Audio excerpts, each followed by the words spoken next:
Raya nak dekat. Kena kecil lebih sikit ni.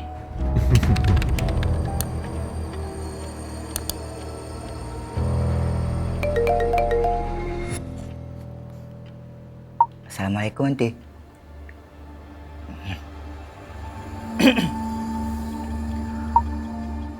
Assalamualaikum, Aunty.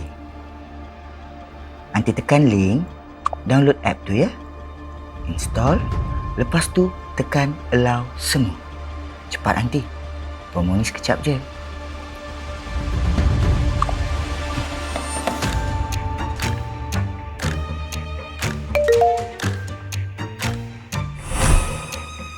Senang betul Aunty ni. Kerja je. Aunty merana.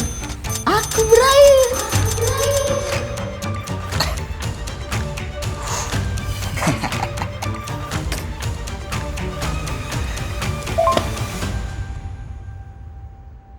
Aiman, kawan nenek ada hantar promosi raya ni tadi.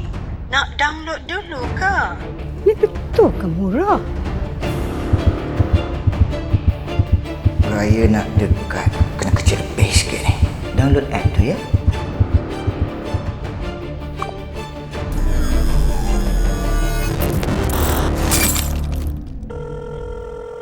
Nek, jangan tekan link tu, Nek. Ni, Nek, kerja macam mana?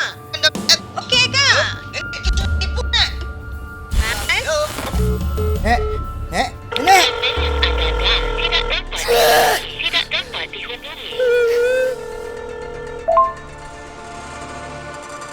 Tadi suruh delete kan? Nenek dah delete mesej tu tadi. Nasib baik cucu pandai.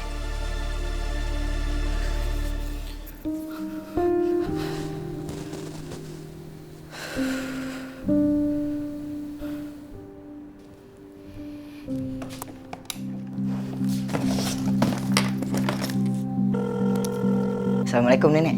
Hello, Man. Raya ni Aiman balik. Rindu sangat dah dekat Nenek. Ya. Nenek tunggu. Nenek, ingat tau. Kalau jumpa link yang macam tu, jangan tekan.